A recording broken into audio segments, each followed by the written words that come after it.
All right. Good evening, everyone, and welcome to the Wildwood Celebration Commission meeting for Wednesday, January 4th. We'll start with the first item on the agenda, which is the call to order.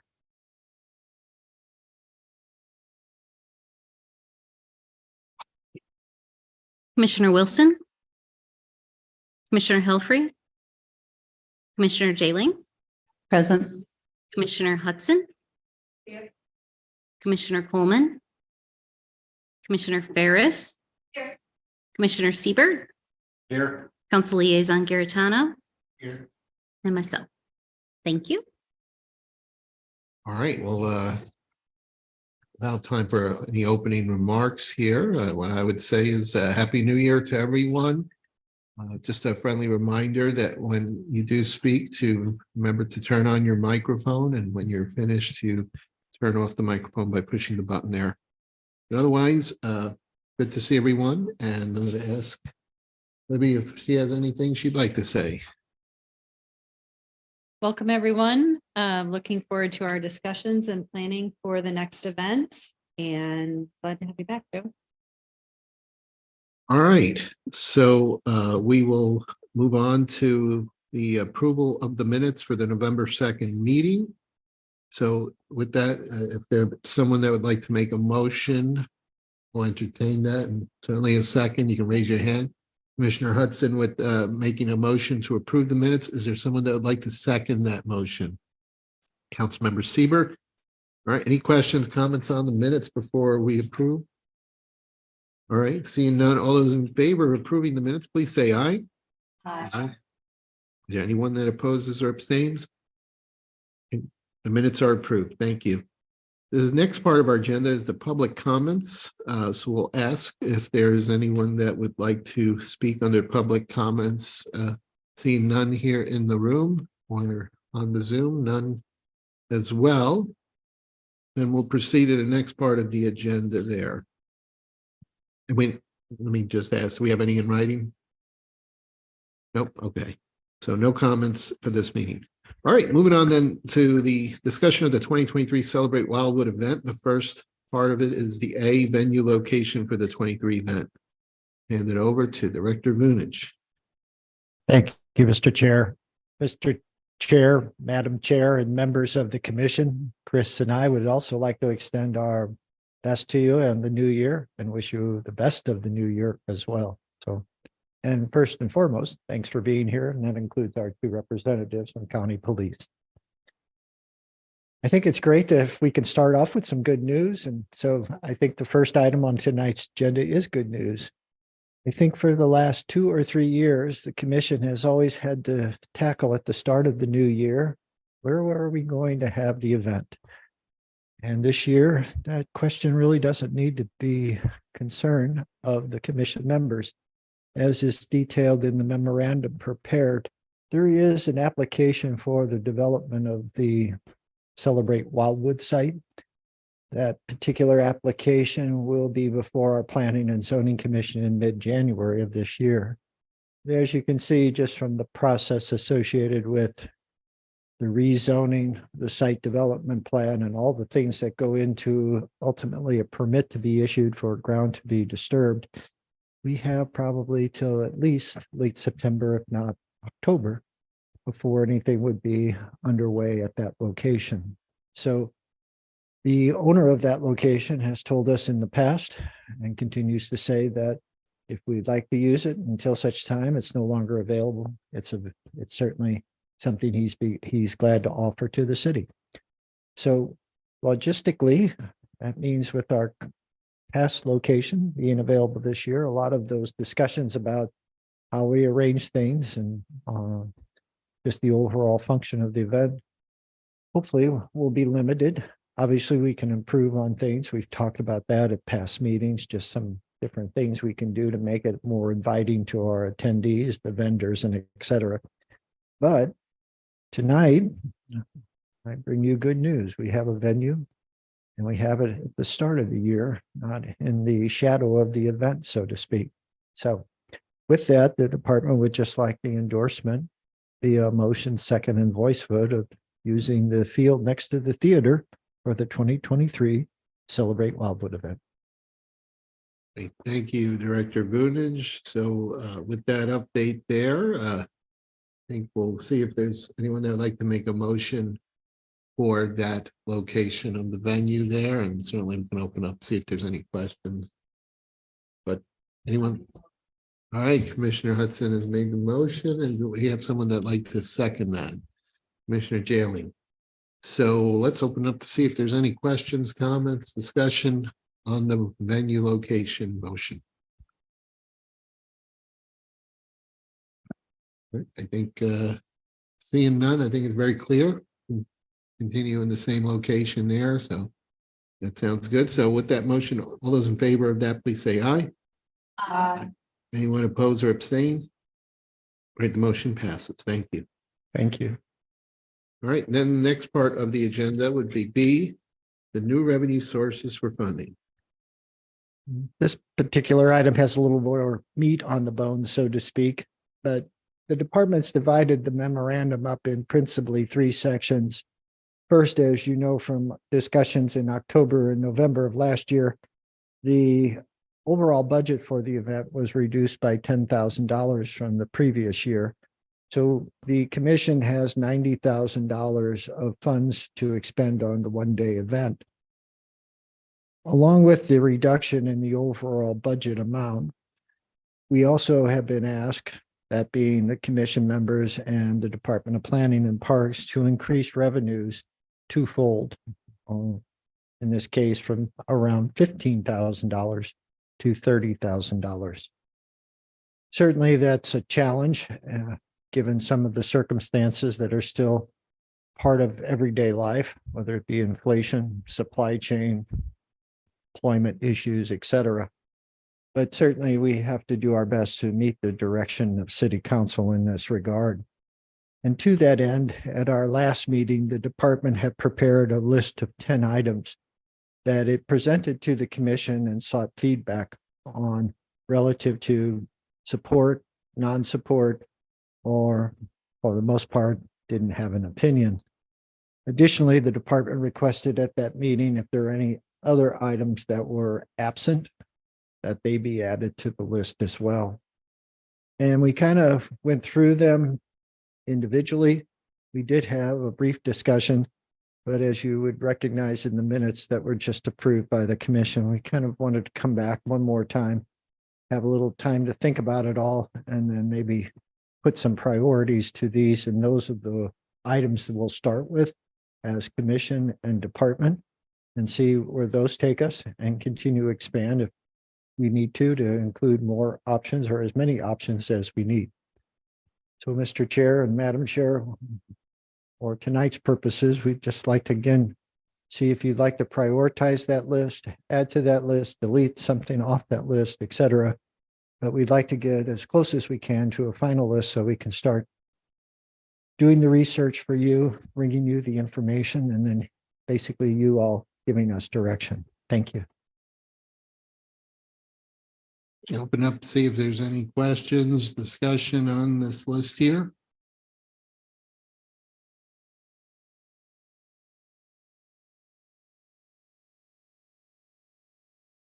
Let's see, I got Commissioner Siebert. Go ahead. Okay, we'll go Go to ahead, Commissioner Jailing, then Siebert. Well, just looking at it, I kind of don't want to do charge the kids the fee to go into the kids area. I just think this is a family thing. And I just I think that would be hard, first figure out how to collect it and stuff like that. How are you going to monitor it? We'll need more workers, I think, because you'd have to have someone there to check the wristbands or something. So I think that would be a lot to take on.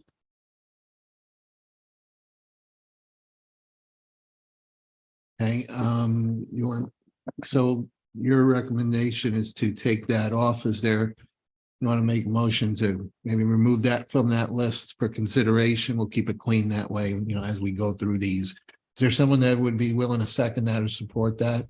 And I'm sorry, which one was that? number 9, yeah, we're going to strike that one if there's a second there. But Well, I didn't know if anybody else, we're thinking there's a reason Yeah. we should keep it. I just thought that was, I think you might have some support there. So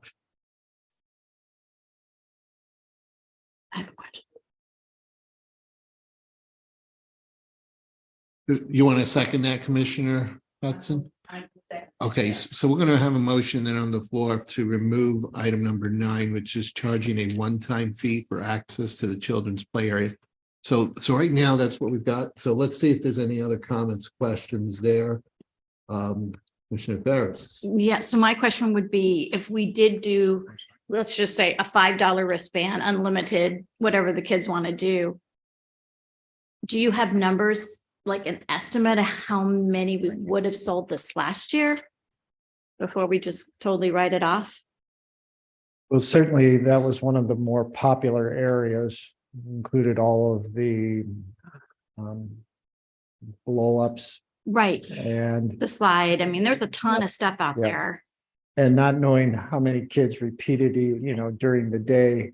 But I would have An estimate. guesstimated that there was probably 350 people, Okay. kids there at any given time Okay, between the 6 or 7 of the inflatables.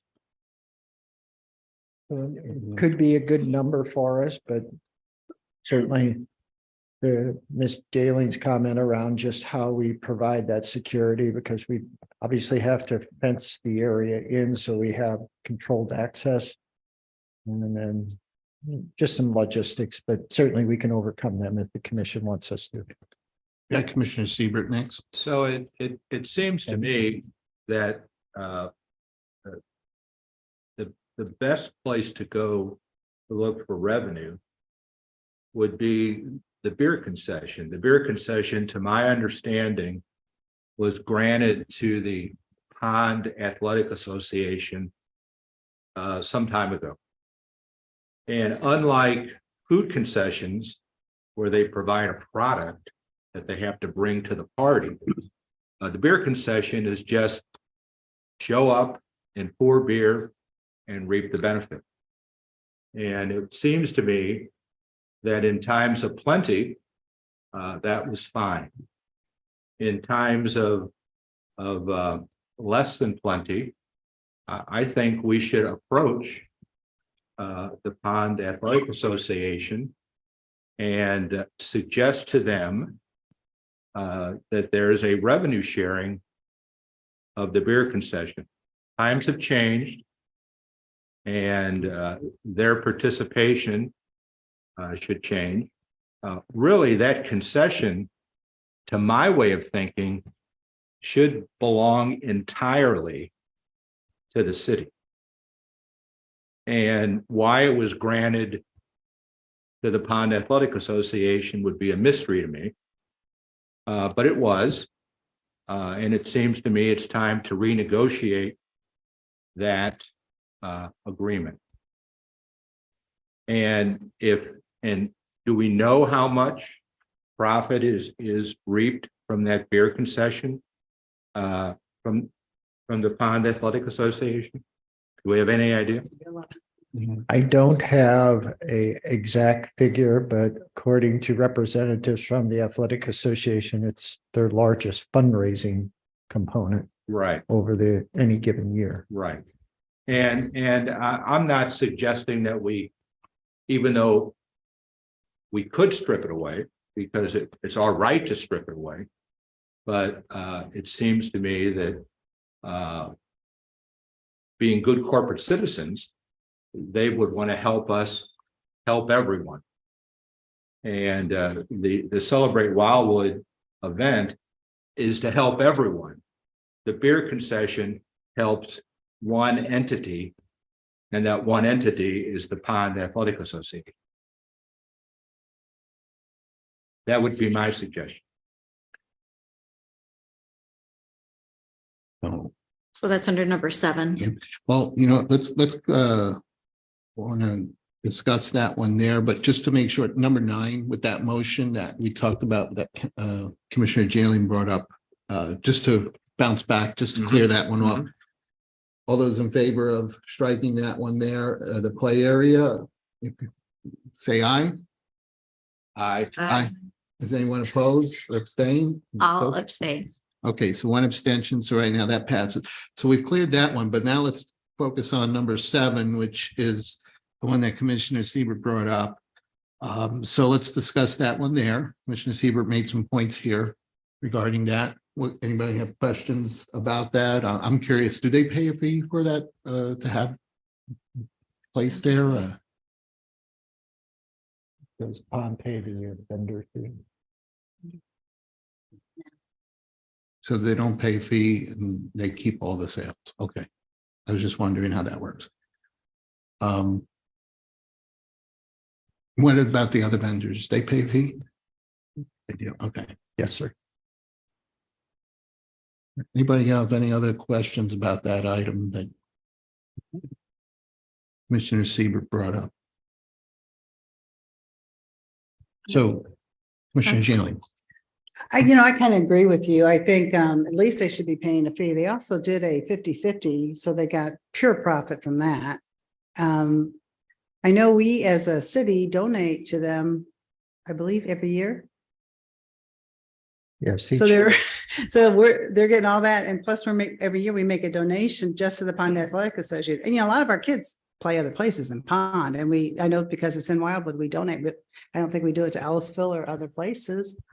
And I kind of agree. I mean, that's probably the biggest moneymaker on our day is the beer garden. I know my family was there all day.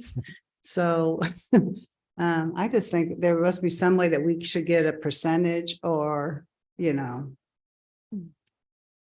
mean, I guess, Commissioner Ferris, and then I'll make a comment. Okay, so my question is, were they considered like a charity? Is that why? Yes, ma'am. Okay, how many charities did we have? I don't think we had that many, did we? We didn't charge like the churches, Okay. Okay. things like MDNR, St. Louis County, Okay. GRG, the churches. Again, the public entities were just taking money from one taxpayer to another, and then the churches, obviously, we just didn't- Right. at least previous commissions didn't feel it was appropriate. Okay, so we have to reconsider what we consider a charity, I guess, or charge everybody the same. Any kind of a vendor that's selling a food or a consumption item has to contribute, something like that. So I'd like to speak to that. You want to follow up on that comment? I'd like to follow up on that comment. So a vendor who provides a product has to bring something to the table.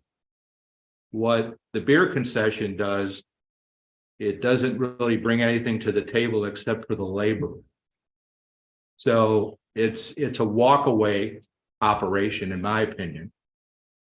And it shouldn't be treated as a vendor. It shouldn't be treated as a fee vendor. It should be treated somewhat separate and unique.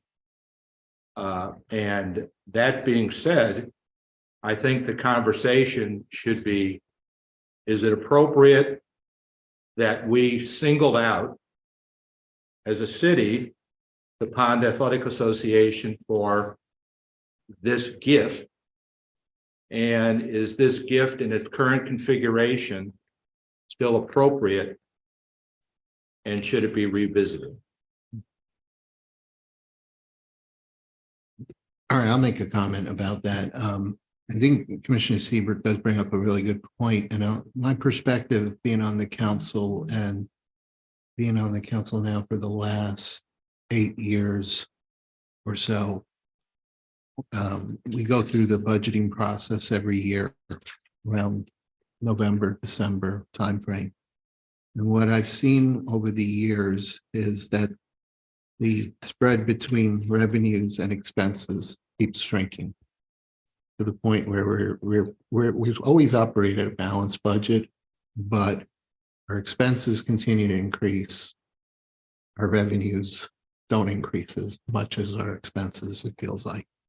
And so the last few years, we start to have to make decisions, to keep the budget balanced. We've had to eliminate the recycling event. We eliminated the calendar.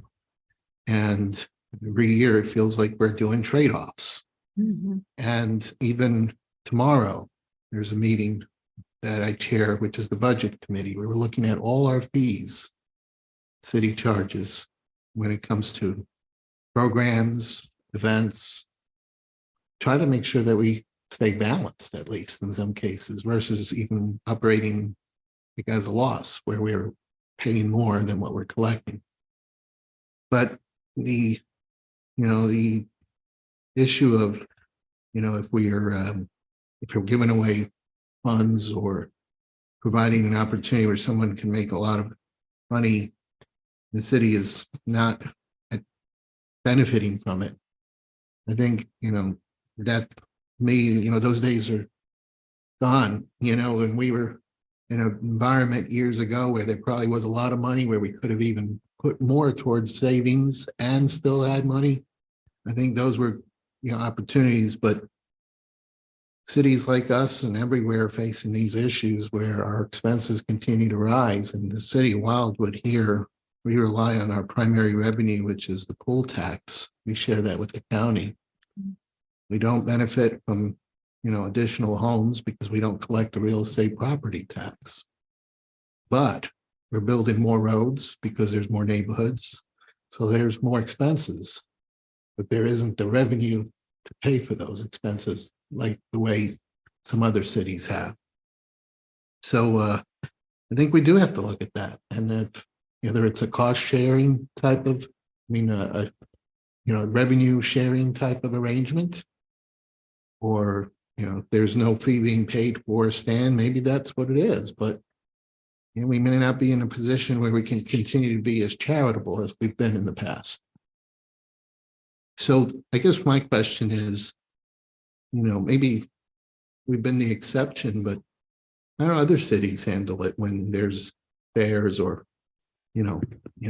celebrate Wildwood type events?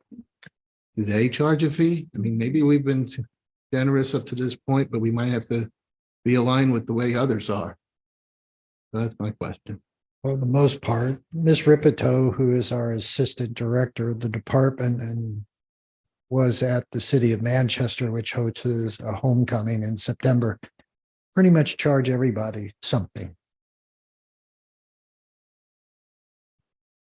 So we've been maybe more the exception at this point. I think so. Now, unfortunately, I think we're facing challenges like us trying to benefit the whole community, and we might have to revisit that. So I think Commissioner Siebert's got a good point there. All right, Commissioner Jalen. When we did the barbecue bash didn't the Lions Club have a beer tent there? Yes, ma'am. Did we charge, how did that work with that group? Well, the barbecue bash was a partnership between St. Louis Home Fires, Frank Schmier, and the city. For the most part, Mr. Schmier collected all the revenues, but he did take a percentage of beer sales, regardless if it was the Lions Club or any other entity selling alcohol. Well, and the other thing I say, they're asking us, the city's asking us to cut $10 more thousand or whatever, 15 more thousand out of our budget to do this. I don't think it's fair if we charge all the other vendors more money to come and then Pond still gets just take complete profit off it that day. So that's, that's I didn't know, I guess I didn't ever realize that Pond was not paying anything. I don't know if anybody else did. I didn't know. So, I mean, I'm not against Pond Athletic and at least, but I just think we have to be fair to everybody. If we have to come up with this difference, we got to find it somewhere.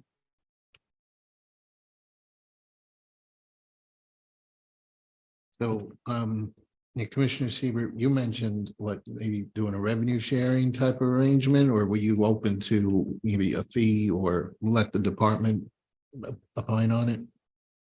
I don't think a fee is appropriate because I think the beer concession is different than a food concession.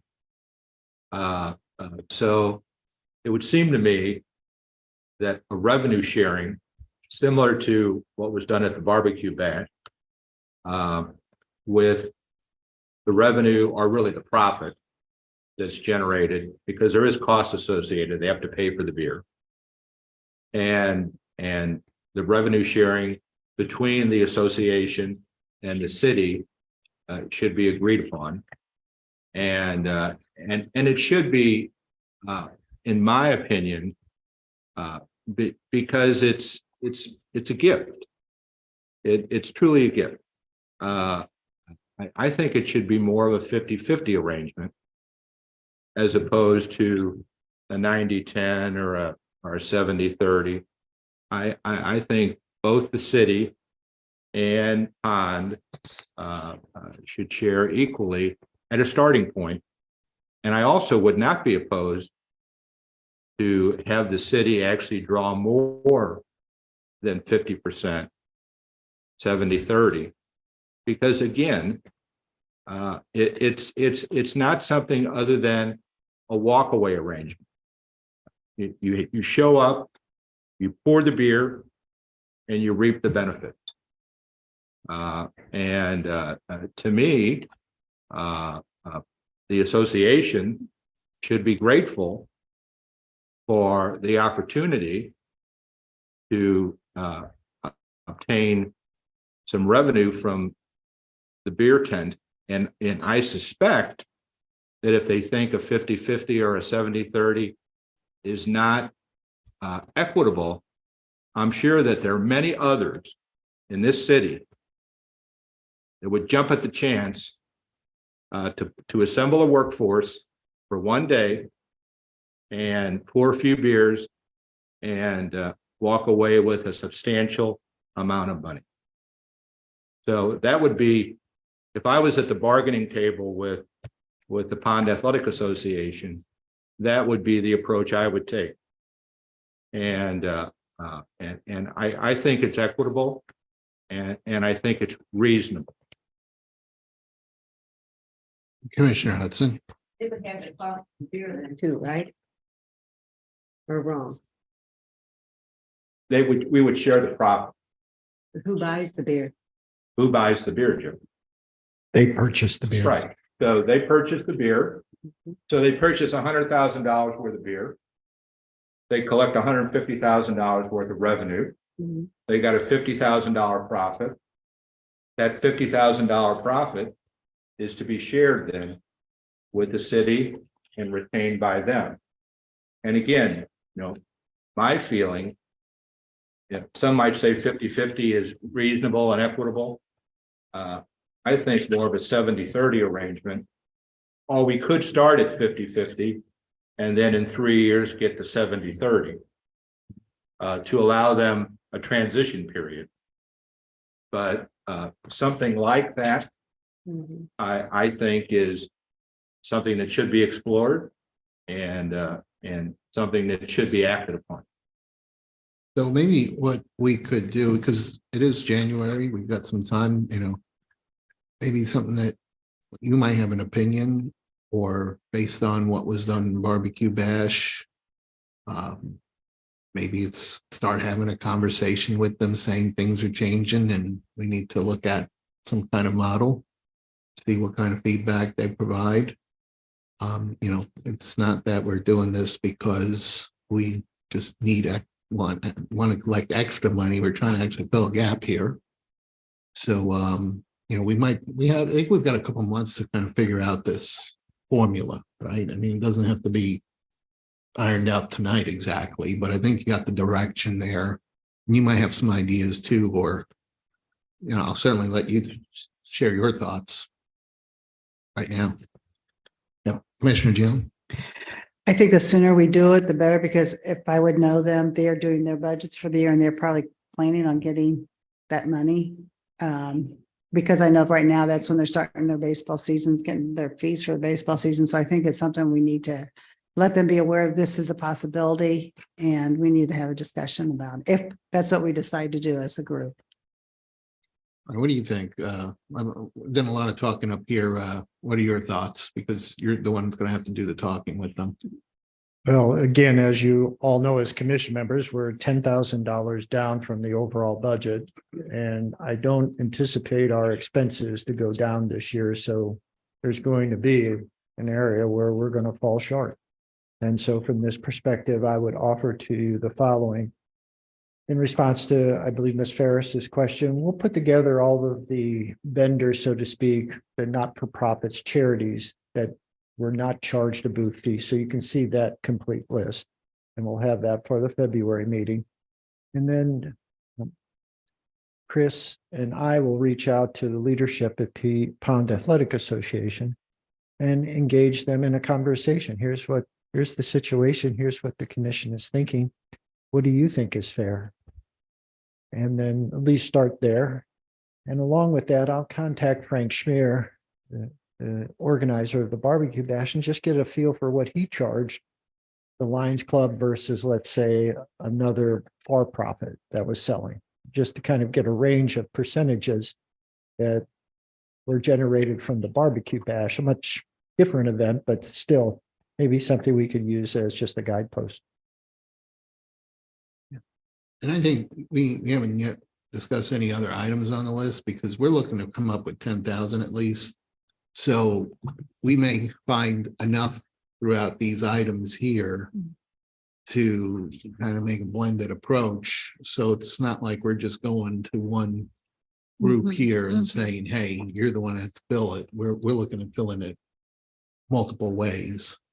So we're, trying to be conscious of all our options. I think that's a good point there.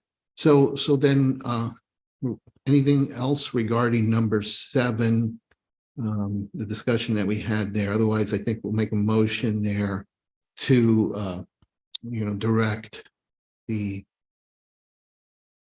Department of Parks and Planning to investigate the revenue sharing approach for beer and wine vendors that are charities. Does that sound like appropriate motion? And I'll try to have something back to you all for the February meeting, recognizing what Ms. Gelling just said. A lot of people are already counting on certain funds as we go into the new year, so we need to get to them sooner than later. And So- if we have to find another group to take it over, we Yep. need to give them some too. Well, you want to make that motion there and then anyone want to second that? Or you good with that motion? I'll second the motion that you made. Oh, Did you okay. make the motion? Well, I was offering the language. I'm giving you the, Well, you offered the language, so you make the motion and I will second. okay, that's fine. I'll make the motion and Commissioner Siebert seconds it. Any other discussion on the motion? All right, all those in favor, say aye. Aye. Anyone oppose or abstain? Okay, so we will look at number 7 there. We've got a couple of other items that we did not discuss here, but certainly want to open up to see if anyone else has any thoughts around this that can help us find additional revenue for the event. Okay, Commissioner Wilson. I think when looking at increasing overall revenue for the event, that it's not unreasonable to ask for increases on the vendor organizations and other tents to increase those costs. I think when we looked at it a couple of years ago, we were one of the lowest that had charged for such events. And so I think that's a very reasonable area to also increase revenue for the event. I think we could also increase the sponsorship levels. I know we had taken those down during like the time of COVID for concern that a lot of businesses were not making money at that time. And so maybe that's an area that we can increase those sponsorship levels again as well. All right, so with that first one there, you're saying number 1, right? Increase all vendor organization and food beverage purveyor fees. All right, any discussion on that one there? I'd like to make a comment about that. Sure. At the last meeting, we talked about the fact that we're lower than most, but we're also a one-day event. And I think the conversation was that if we're asking our vendors to provide more revenue to us, and we're not providing them an opportunity to make more revenue for themselves by keeping it a one-day event. So if we do explore increasing the fee to our vendors, we would have to equalize that in terms of the days in comparing the fee that we anticipate to charge for one day versus what others may charge for 3 days or 2 days. So when we do have this conversation, when we do have this analysis, I would suggest that for comparison purpose, we present it on a per day basis. So we don't lose sight of the fact that our event is only a 1-day event. Most others are a multiple day event.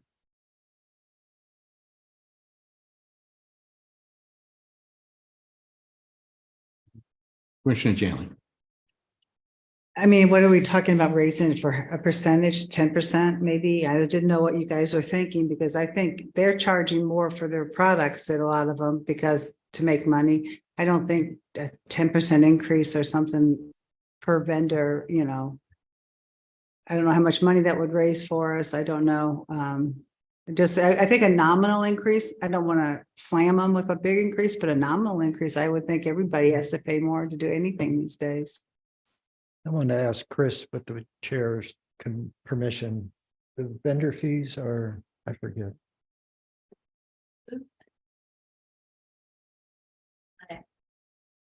Oh, sorry. Do not actually pay a fee. They pay the deposit. So they pay a deposit that if they stay all day into the evening, they get that deposit returned. So there is not actually a food, drink fee. We give them money to stay the whole time. Right. We give them their money back. Mhm. And they get to make money. And then for the, like the others, what's the fee? Yeah, we might even change that. Yeah. That's, I think, an $50. opportunity. Yeah. Double check that. Yeah, I mean, $50 and then I think the deposit there is probably what, so we know they're committed, right? But was there a fear that they would just leave early and that's how we entice them to They stay? have. We had problems for a number of years where vendors didn't like the crowd size. And so lo and behold, they would leave and they Well, would, that's changed now. Now they're running out of food. yeah. I Yeah. might, And certainly this is a golden opportunity in some regards, because even a nominal, any fee is going to be money that's coming to the city that's not them. what kind of amount are we talking about? What's a deposit fee for like a vendor? $100 for the food vendors. And how many vendors we got? Food vendors? Last year we had 20 something. So a little over 20. So there's $2,000 right there. I don't see why that would be part of cost of doing business, right? You know, you pay a fee to secure your spot, and this is an opportunity to make a lot of money.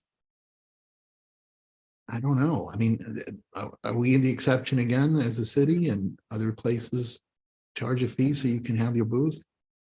Just remember the context was we were a new event coming onto the scene, competing with much more established events. And what we were getting in terms of feedback is, I'm successful here. What makes you think I want to move to this location? And so the offer, other commissions have said, well, let's make it as attractive as possible and then build that base. And then at some point, we're doing now, look at what we've got and make a change if it's appropriate. I think it's reasonable to now say it's a non-refundable fee, and you know, it's a fee to secure your spot, and you have an incredible opportunity.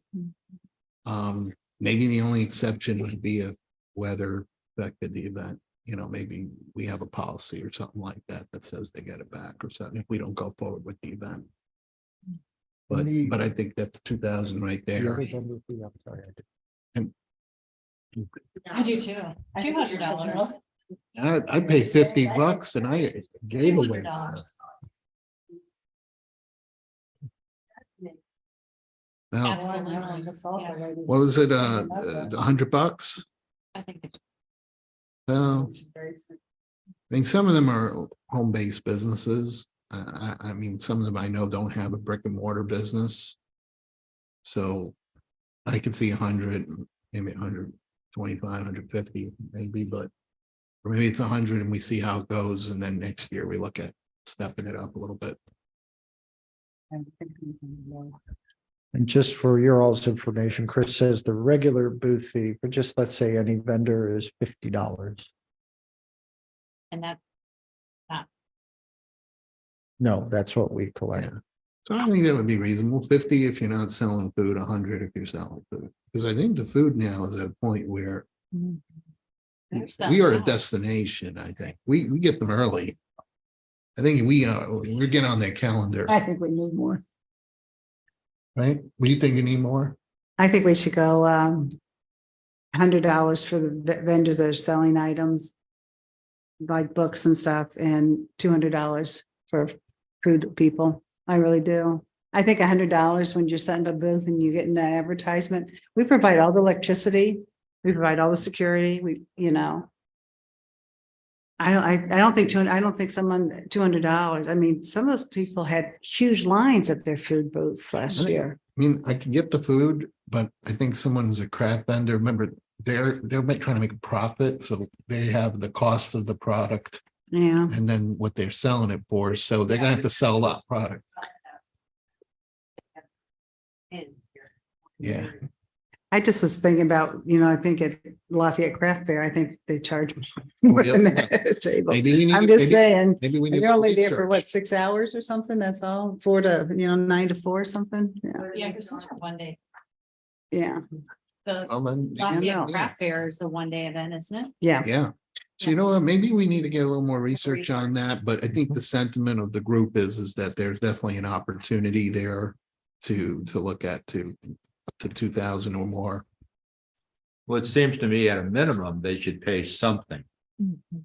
With all due respect, Karen, I think the crafters should be kept as where they're at least for now. And, but the food vendors pay nothing, essentially, and they should pay something.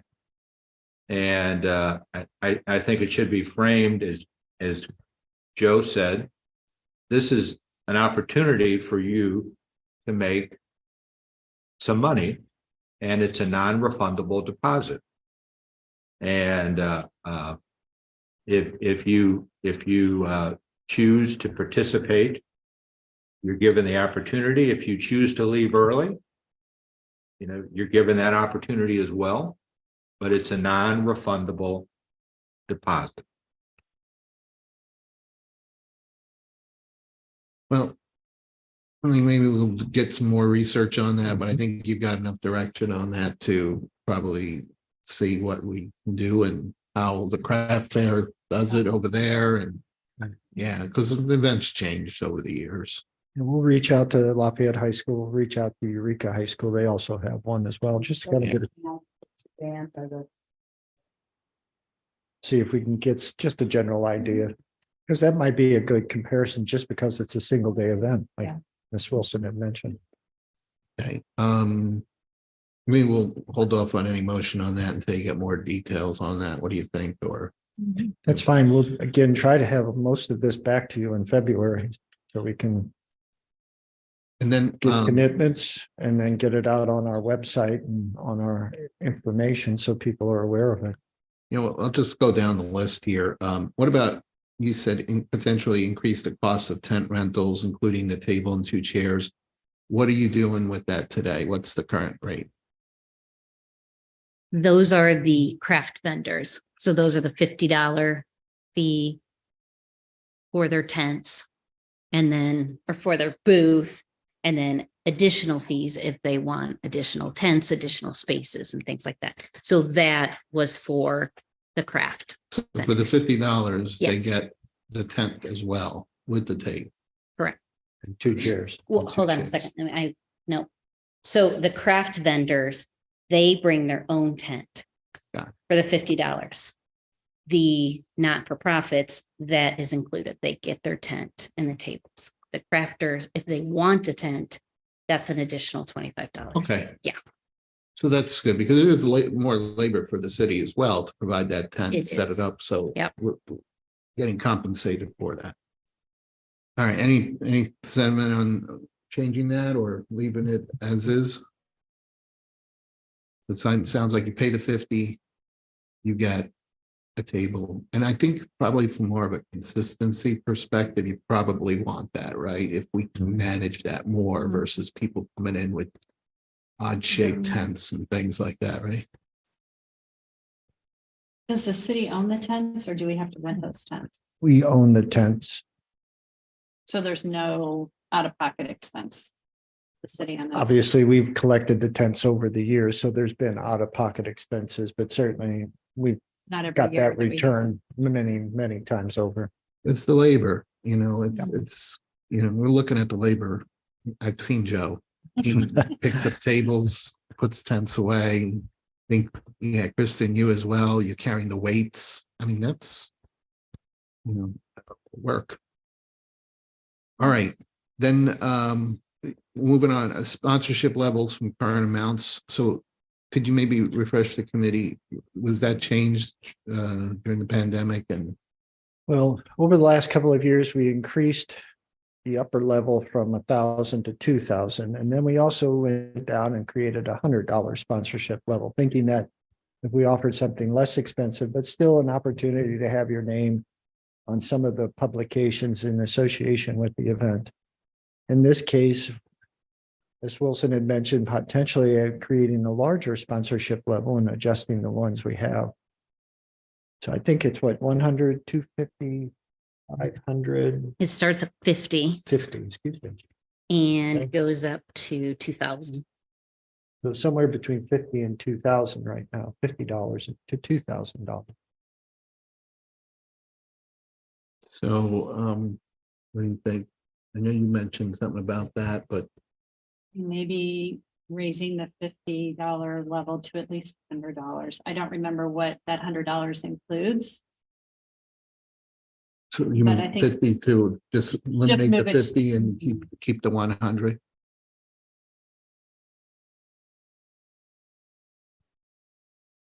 Okay, sorry, let me get back here. The 50 just includes a food ticket. So Do you even, we only had one of those last year. so then, you know what, maybe eliminate it, just, I would say, Yeah. it eliminates a little bit of the clutter in the brochure there, and the work of having to deal with that now, that one ticket. The $100 that included your logo displayed on the group street banner. So there are multiple sponsors on one banner. And then they could also get a booth for a reduced rate of $30 instead of $50. Did we get any that took advantage of the booth for 30? There were a few, yes. And a few people did do the $100 level.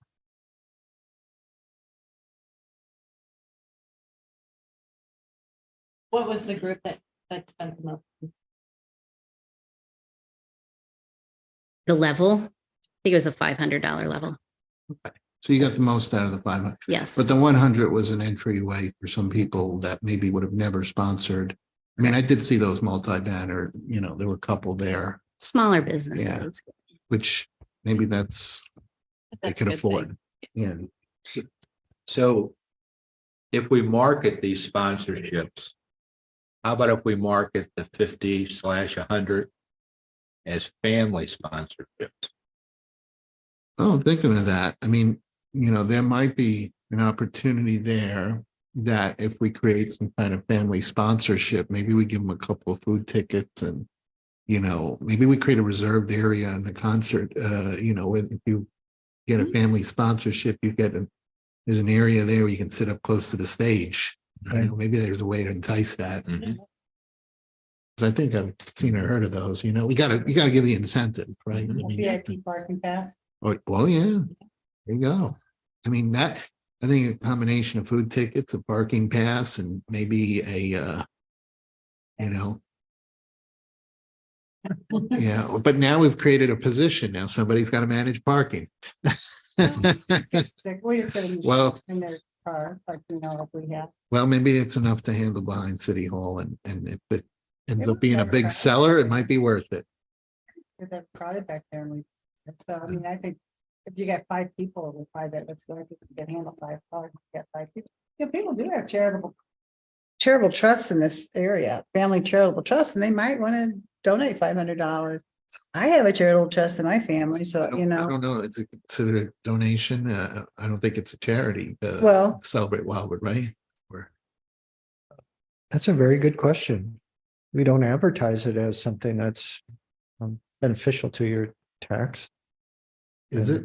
Could it be? We'll find out. yeah. Yeah, I I'm don't just know. thinking that's this, you know, We have to find out if that's something that can be deductible. But I think maybe that's the idea, creating some kind of family I think package so. there. Maybe we can give them a paver in the new Village Green.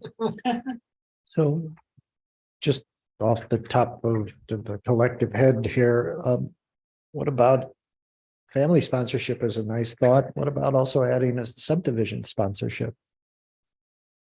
Have your subdivision sponsor a banner or something and show your support of Wildwood.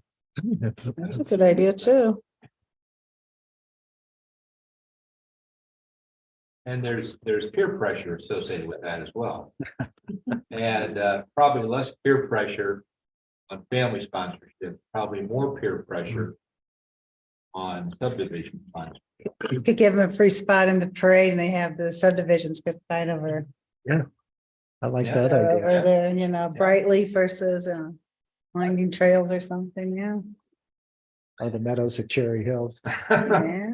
I'm putting my subdivision hat on. I mean, I have to figure out how do I justify that expense with people in the neighborhood, right? It's like, Yeah. what is this? You know, because people. Well, it's a civic. Oh, I mean, not everything has to benefit me personally. It's civic. And so you could speak to the civic nature of the contribution. I mean, the event theoretically benefits all. And Yeah. we're not probably talking about tremendous amount. Oh, you mean like whatever, you know. Maybe $200 for a subdivision sponsorship. How many subdivisions are involved? Do we There's know? over 100, Over 100. more than that, probably over 200. If So you if we just got a sliver of that. certainly. Again, it's just a thought. It's not Yeah. something, but if we're looking at trying to cast a wide net, maybe that's just another option for us as well.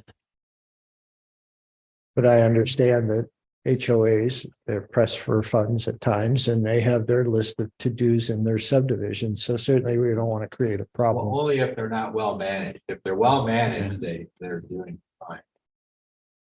I do have an idea.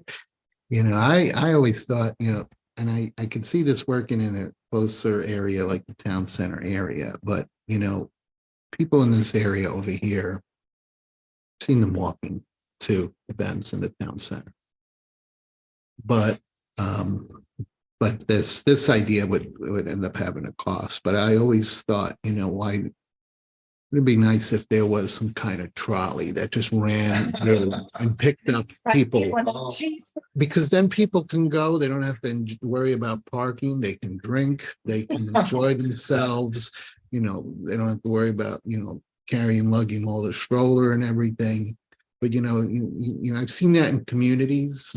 I've seen that in certain places. You know, you see that a lot in Florida, and a little shuttle that kind of gets people around and, you know, provides accessibility where, you know, sometimes just the thought of having to go look for parking and you have something that drops you off in front and comes every hour or something, but there's a cost to that. So that's why I never suggested that. Well, we So, could explore that cost for you. well, you have to advertise it well. And you may alienate the more rural. Well, people. that's the other thing too. I mean, you know, it could be a half hour before we get to Wild Horse Creek Road. So it's, yeah. All right, anyway, I think we've talked about sponsorships for quite a bit there, so I think we've got some ideas on paper. Yeah, The only thing I wanted to mention on the sponsorships, and we talked about this before, is that we did have a lot of $500 members with businesses that did receive booths. So there were a lot of organizations with booths because of the sponsorship. mhm. And we had talked about, I think Mr. Siebert had brought it up before about so many business organizations and less crafters. And it's not, I mean, we still have to get the crafters in there somehow, more crafters, but would it be better to not have a booth at the $500 level since so many of them are coming in at that, and that does bring in so many business booths instead of crafting booths. Just a thought. But it creates a busyness in that area, It does. which is nice. We want Mhm. activity. And I think maybe that for some, that's the incentive, right? I've seen that with the college. I think the college was there. We've had some churches there. And you know, for them, there's a benefit of just face-to-face contact, right? They're not selling a specific material product. It's more of get to know us. So and you know, the crafters, I mean, I'm thinking of them like a small business, right? They ultimately, they have a business, they're trying to make money and they have a profit margin. So. All right. Well, I think, you know, we're making some good progress here on these ideas here. All right, how about holding auctions on different baskets of items, services, products, from area businesses? Any thoughts? Anyone passionate about it? I want to take a pass on it for now, or I think the work part is what catches my eye too. I just right now I'm not sure if we'd get the return on that, so I'd hold off on that. So you make a note of that one there. The only one I would suggest would be a 50-50, something like that, because that's just, there's nothing to a 50-50 raffle. That's a simple, You know, that's give tickets, give, grand prize. Sometimes you can sell, some organizations you just sell, the grand prize is $10,000, they sell so many $100 tickets and that's it. Once they're gone. I don't know. It's just, that's a quick way to make money when you work in the nonprofit. I don't think know. fire departments use that as a fundraiser. You know, it's So I'm not a fan of doing the baskets and stuff, because that means we have to go out and gather stuff and then make them all and stuff like that. But I would do it, maybe a 50-50 raffle or something. I don't know. We'll add that to the list and then maybe do a little more discussion at our Yeah. next couple of meetings. And I think that's what we're doing. We're refining this list here. All right, good there. Now, number 6, solicit donations from Wildwood contractors and consultants community. I'm assuming you meant contractors there. So I don't see why we wouldn't want to do that, right? I think that's, why not invite them, right? Well, just for the perspective of maybe the members that weren't here at the last meeting, this is something that's kind of being generated from the department. I mentioned that we have a lot of contractors that provide us great services, but they're very obviously absent when it comes to sponsorships of this event.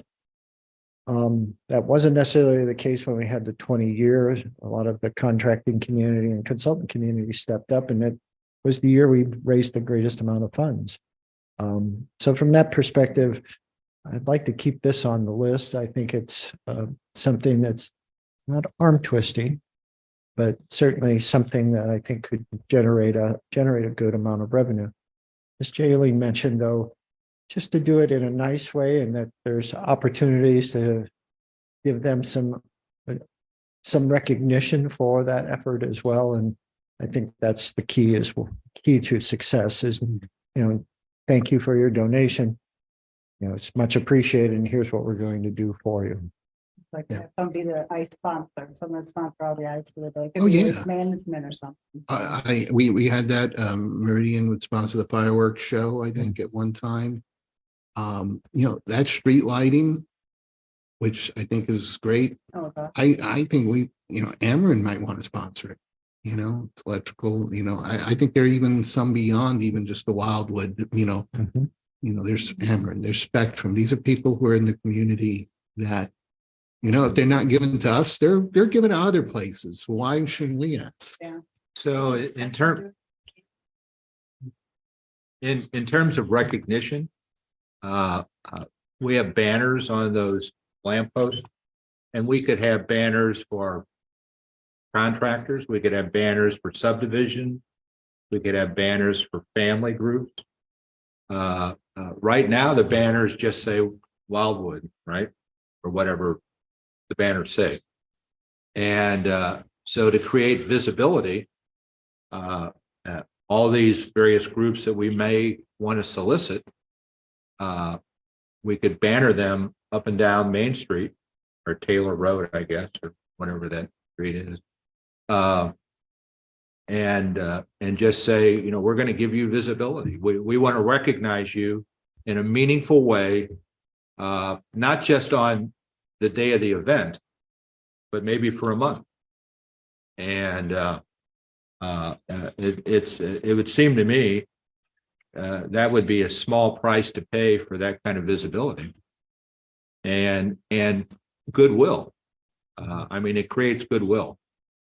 And anybody who's trying to run a business and generate goodwill knows that that's sometimes a difficult thing. Think about the why, if you go to the gym, the whole gym is pick people who are sponsored the why, and I don't think they could even sign up on the wall. I mean, think, you know, Yeah, and I like the idea very much.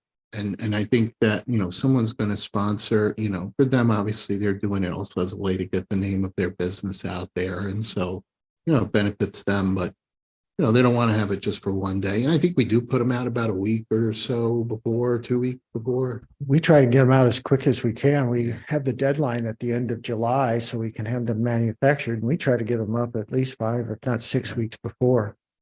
We just So- feel that's an appropriate step. If you've invested that much in a banner, the more you can have it out there, the better. I think that's good. All right.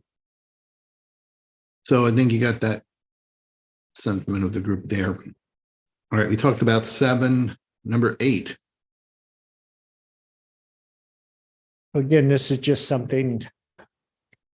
One year we offered the naming rights to the stage, naming rights to the main musical component, that evening band, so to speak, brought to you by those kinds of things. And obviously this is done across the board at a large scale, naming of sports arenas and stadiums and things like that.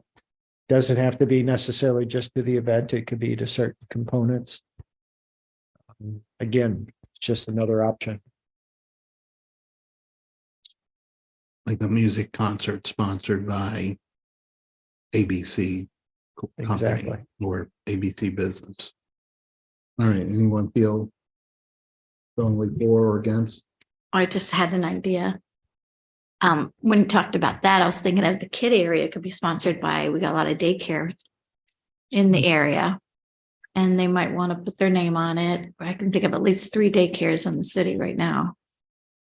And they could all go in on it. It doesn't have to be like one, you know, for the kid area. I don't know, just a thought. And I think, you know, it kind of almost is a little bit of an extension of the one we talked about where donations from Wildwood contractors, right? Those might even be willing to be sponsoring a certain, like the Meridian fireworks several years ago. So I think that would be it. There any guidelines, like, you know, do we just take anyone who comes in willing to pay, or do we kind of make sure it aligns with, you know, being in the city? That's a very good concern to express, and one that I'll have to talk to the city attorney about. Okay. Because obviously there are certain businesses that probably might offend some people if they were placed front and center at the event. I'm not sure what that might be, but you just never know. Yeah, that's an example, right? I mean, I don't know how I'd feel about that. But, you know, makes you wonder. I think it's worth a question and see, make sure we develop I'll follow up a on good that. policy for that. All right, last one, then we talked about 9, number 10, adding carnival rides and requiring a percentage of ticket sales to be provided to the city. What is it? All right, I think it's a huge liability. If the insurance you have to do it for a one-day event is pretty high. That's my opinion on carnival rides. I just think we had so many people just using what we did have. And even when we had to close the slide down last year because it got too hot, we still had tons of kids over there. I'm not a fan of carnival rides at our event. well, Is that, I don't know how that works. I mean, do they come with their own insurance? Do we have to worry about that? Yes, we require them to have a certificate of liability, and then we're named as part of the insured along with them so that they carry the liability, not the city. And the only reason it was added to the list is the city of Eureka at their event, they have carnival rides, and I've heard it's a pretty substantial amount of funds that they raise through those carnival rides. Well, maybe it's rides that, like a Ferris wheel, right? You know, that's, you're just sitting in a seat going around, which is nice. You know, the visual adds to it probably just as much as the ride itself, right?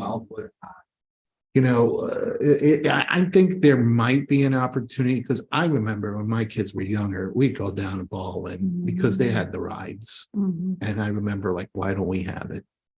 So bad with it, a one night thing, and then all the rights up for one night.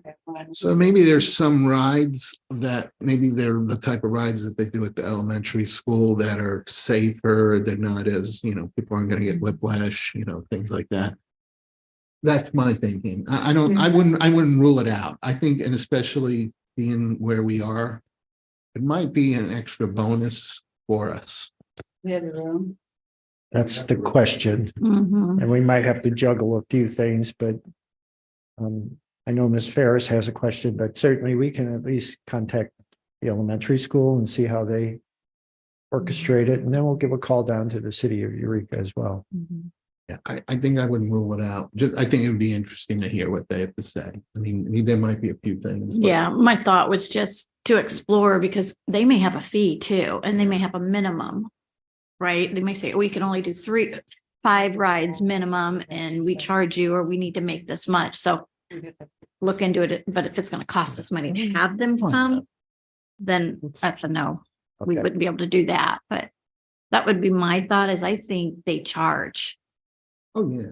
You I have could- no you could idea. buy a wristband or something like that. No, I'm sorry. I think they charge to come to your event. Oh. Like the company who owns this rides and the people that work it and stuff. They don't make money just off the tickets. I'm Yeah. pretty sure they I'll have charge to find the out, event yeah. holder. Yeah, We'll I mean, I think it's investigate worth that. exploring it. Yep. I mean, it's nice that over the years, I think we've really stepped up the inflatable area. Mhm. You know, that's grown over the years, and that's nice. I mean, it's busy. People like that. And a lot of the attendees are young kids, so Mhm. maybe a couple of rides out there if the numbers work and it's all, you know, and if it's what our intended goal is, which is to increase revenue, which, you know, pay for the event, we might have to. We'll do a little research for you. All right, I think we covered all of the items. Very good discussion there. So is there anything else under this topic? No, sir. Again, you did exactly what we were hoping. You gave us some direction. You gave us some opportunities to do a little research, and we'll try to get as much of it back to you in February as we can. Now, the next item, which is the parade item here, I'm just trying to think, like, is this something like, do we have to get through all of this tonight, or do you want to give us homework?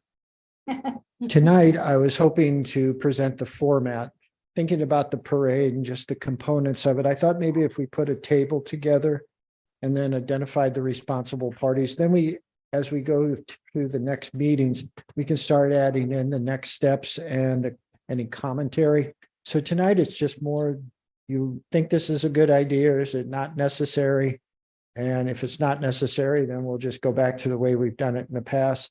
But I think having a record of the things that we don't want to miss and the things that obviously some updates on those things that are critical to a successful parade. I just thought having it on paper and part of the agenda at every meeting would probably help keep us a little more focused. So, yeah, I just want to, is this okay? Is there anything that shouldn't be on the table? If there should be something that should be added to the table? Again, it's just more of, if this format is okay, that's what we'll work from this point forward. Looks good. I would just say get those golf carts reserved early. Yeah. Well, as you can see, that's probably the most specific item that's on the list right now, the golf carts. So Popular. All right, so that takes care of that item there, and then update of activities, commitments, and actions. again, this is just more of, it's the new year. We've got the table. We wanted to give it to you so you can kind of see not a lot is underway, but certainly, as you know, as we go through the months, it fills up pretty quickly. So it's just the start of the year, the first edition, and there's really not much to discuss. Other than if there are any questions.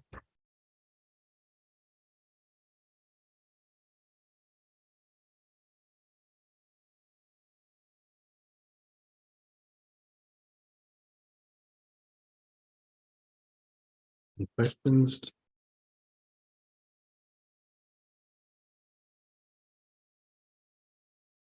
I'd say on that, yeah, the bistro lighting, I loved it, was great. I think we're gonna go with higher poles, right? So we can keep the street open, right? What do you think? I believe Chris and Stacy are meeting with outdoor lighting perspectives next week. Kind of go over that. Yeah, I think it added to the theme, Oh. to the feeling. In fact, I think the city should explore other opportunities, like whether it's leaving it out there a little bit longer or maybe other times of the year or something like that. And, again, I know as the chair, I'm not, but that was just a great idea. And I think it changed the whole complexion of the street that night. Okay. Yeah. Yeah, where we can, if we can go higher, maybe we can expand it and go one more street, like Yeah. coming in off the Taylor to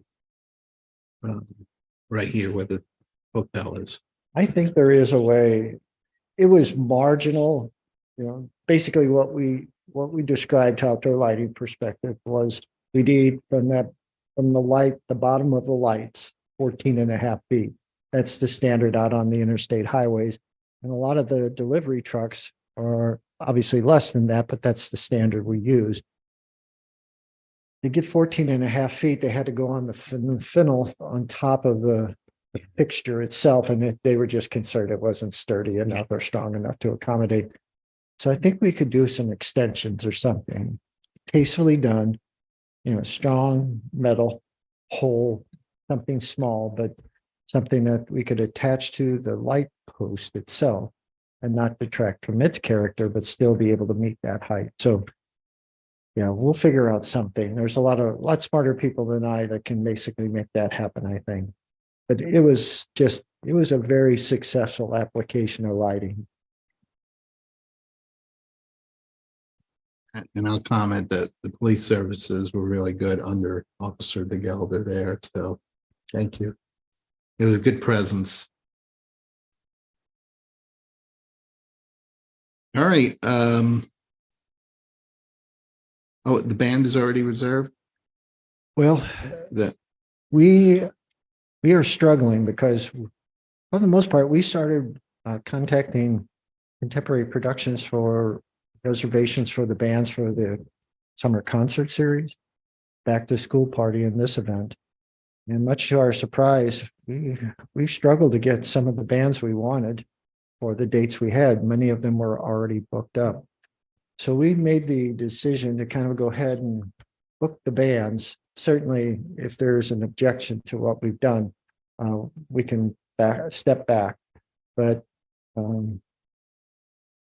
it was surprising. Usually we start right before the end of the year, and we actually started in October and struggled. So the 80s band, is that a new one for us or sounds good? yes, the Chris and Stacy have vetted them extensively, and they think they'll be a real crowd pleaser. All right, great. Just the bands that bring a large group with them.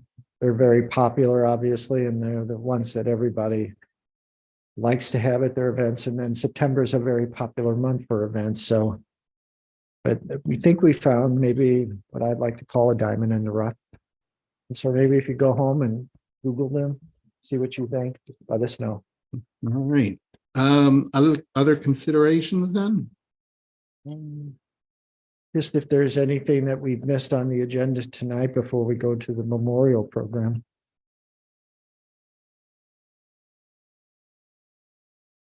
Right, I don't think that we do have, so we'll move on to the next item. Last item is the memorial program.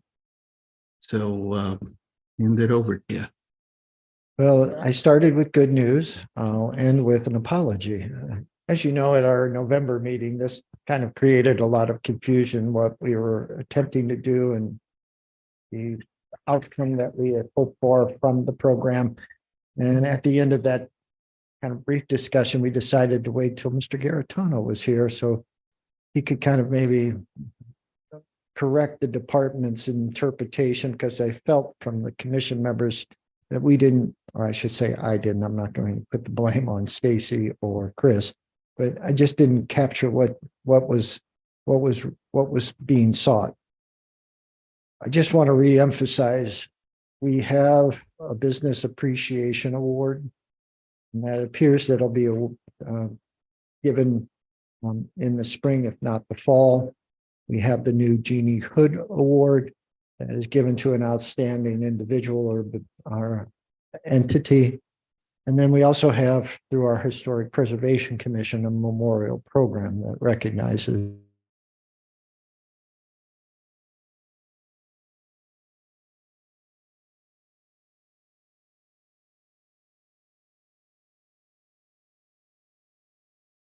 individuals that make, there seem to be differing opinions. So Mr. Garitano, I apologize if I've messed this one up, but certainly you can get us back on track. Thank you. Yeah, I mean, I think we kind of did go off a little bit on that tangent there because of who we had selected at the time for the Grand Marshal, right? But you know, I do wonder, does it kind of go outside the scope of the Celebrate Commission? This is our focus, just the one-day event. And this might be something that's bigger than that. Again, I'll defer to the commission. As I say, my caution to the commission members in November was not to merge the two with the Jeannie Hood Award, which is also Right.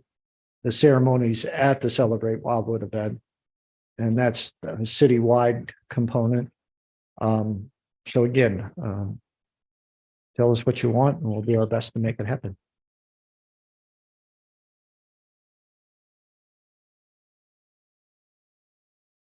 Any thoughts on that from anyone? I mean, I think we should just stay focused on the one-day Celebrate Wildwood event. That's my thought there. And I know we handled, you know, our Grand Marshal. You know, we have nominated Virgil Schmidt, and sadly he had passed away just before, but we still kept with the plan. His family became a part of it. So I think that if that were to ever happen again, you know, we kind of already know that can work. This might be bigger in scope, and it would be, I think this is more of like just the city memorial program is what I'm thinking. And like I said, I think I missed the target, and fortunately the commission kind of reeled the target back in. But you know, there is an opportunity here, and I've given some thought to it. And Mr. Garitano has kind of been kind enough to give me a lead in, but maybe it's just as simple as in Village Green, which will eventually host Celebrate Wildwood on a yearly basis, somewhere on one of the structures, somewhere on one of the retaining walls, we have a plaque that just identifies the Grand Marshals each year.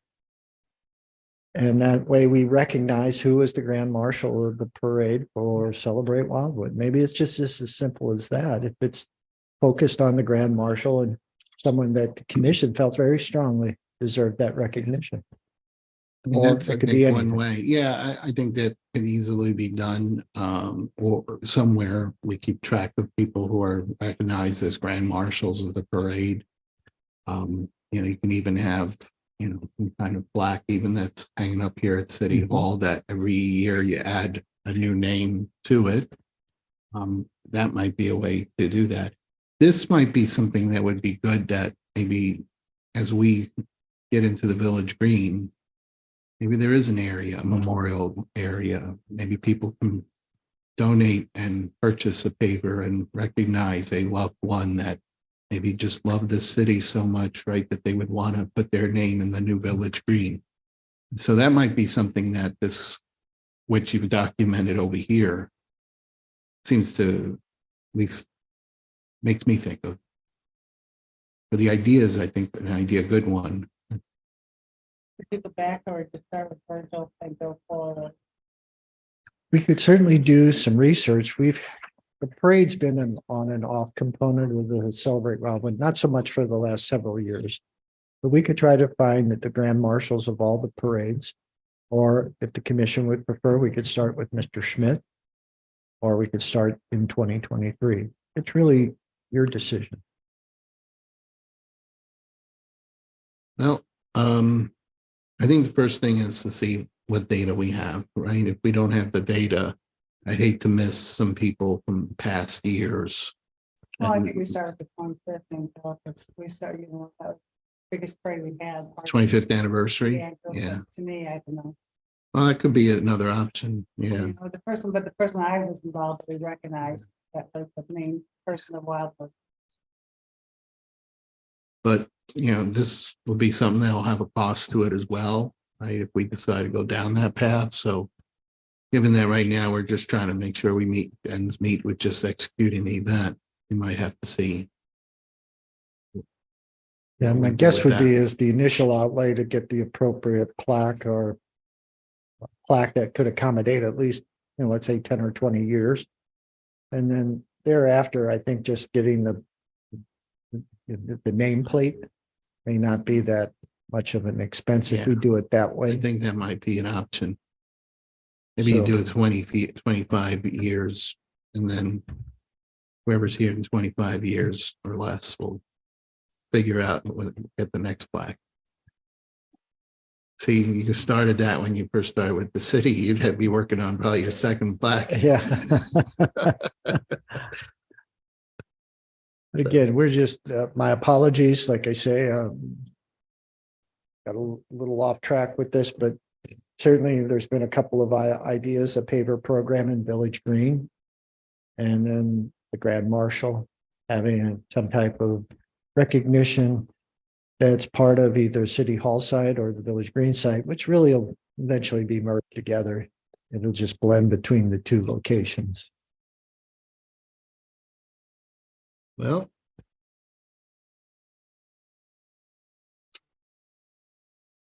I guess then at this point, yeah, well, maybe we'll just kind of wait and see what information we get.